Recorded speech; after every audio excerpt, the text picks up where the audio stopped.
welcome back to Simply Food Recipes. Today we are making something that looks fancy but couldn't be easier, homemade cured salmon or gravlax. Let's start by cleaning the salmon skin. Give it a quick rinse and make sure it's spotless. No scale, no mess, just clean and ready to go. Now grab your kitchen scale or a measuring cup. We will need equal parts of sugar and coarse salt. That's 500 grams of each, or about 1 pound each if you are using US measurements.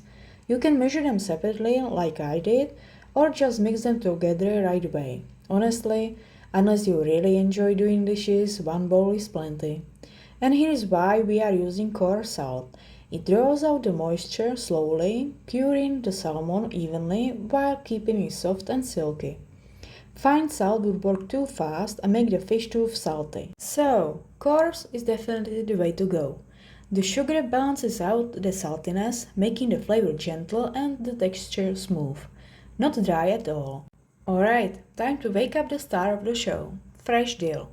Give it a good cold rinse to wash away any dirt or tiny garden bits. Nothing fancy, just quick shower so it's fresh and bright. Shake off the extra water. Then grab your knife and chop it nice and fine. You want those tiny green flakes to mix evenly into the salt and sugar later. Now let's bring the two together. Pour your sugar and coarse salt into a bowl and give them a good mix. Make sure they are well combined so every part of the salmon gets cured evenly. Take a moment to check for any clumps and break them apart. Smooth and even is key here. Time to add the beautiful fresh dill we just chopped. Toss it right into your salt and sugar mix. Look at those little green flecks, it's already starting to look delicious. Now mix everything really well so the dill is evenly spread out. You don't want one side of the salmon swimming in dill and the other side missing out, right? Use your hands or a spoon, whatever feels easiest. As you mix, you will notice the amazing smell, sweet, salty and fresh all at once. That's the flavor combo that's going to turn plain salmon into something fancy. Now grab a container with a lid, big enough for your salmon to lay completely flat.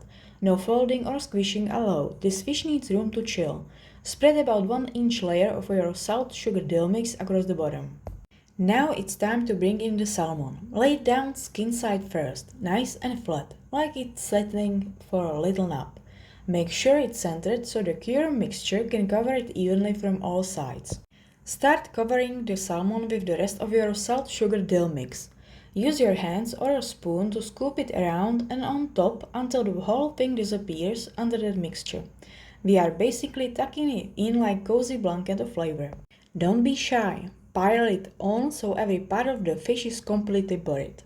No salmon should be visible. The cured mix has to touch everything. Now press the mixture down gently with your hands, just enough to make sure there is no air hiding underneath. You want the mix to stay in full contact with the salmon, so it cures evenly from every angle. Cover your container with the lid and pop it into the fridge. Now the hardest part, waiting 3 whole days while the magic happens. Patience pays off, I promise. 3 days later, it's the moment we have been waiting for. Carefully take your container out of the fridge and open it. You will notice something amazing. The salt has pulled out all the juices from the salmon, which is still buried under that sugar salt dill blanket. That's exactly what we want. Concentrated flavor and silky texture waiting underneath. Now rinse the salmon gently under running cold water to wash off all the curry mixture. Make sure every bit of salt and dill is gone so your slices will be clean and perfect. Give it a light rub with your fingers if needed, just enough to prep it for slicing.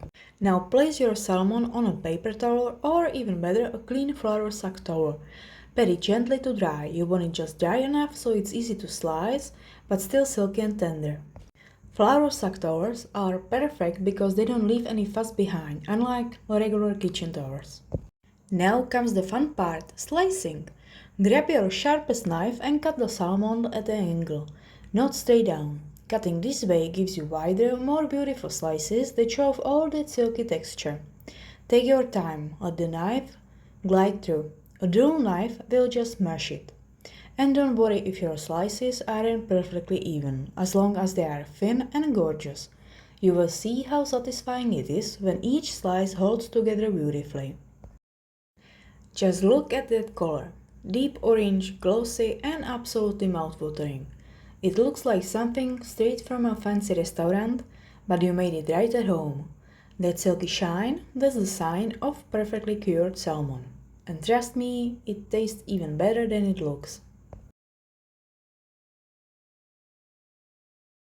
Time to serve! We are going with something simple. Fresh bread, a little butter and some crunchy veggies. But honestly, you can serve the salmon however you like. On toast, in wraps or even with scrambled eggs for brunch. It's one of those things that just works with everything. And for the final touch, a light sprinkle of freshly ground black pepper. Totally optional, but it adds that tiny kick that makes the flavor pop. Or skip it if you prefer to keep it pure. Either way, it's going to be amazing. And that's it, our homemade cured salmon ready to impress. If you try this recipe, let me know how it turned out. I love hearing from you. Don't forget to like, share and follow Simply Food Recipes for more easy and delicious ideas. See you in the next one.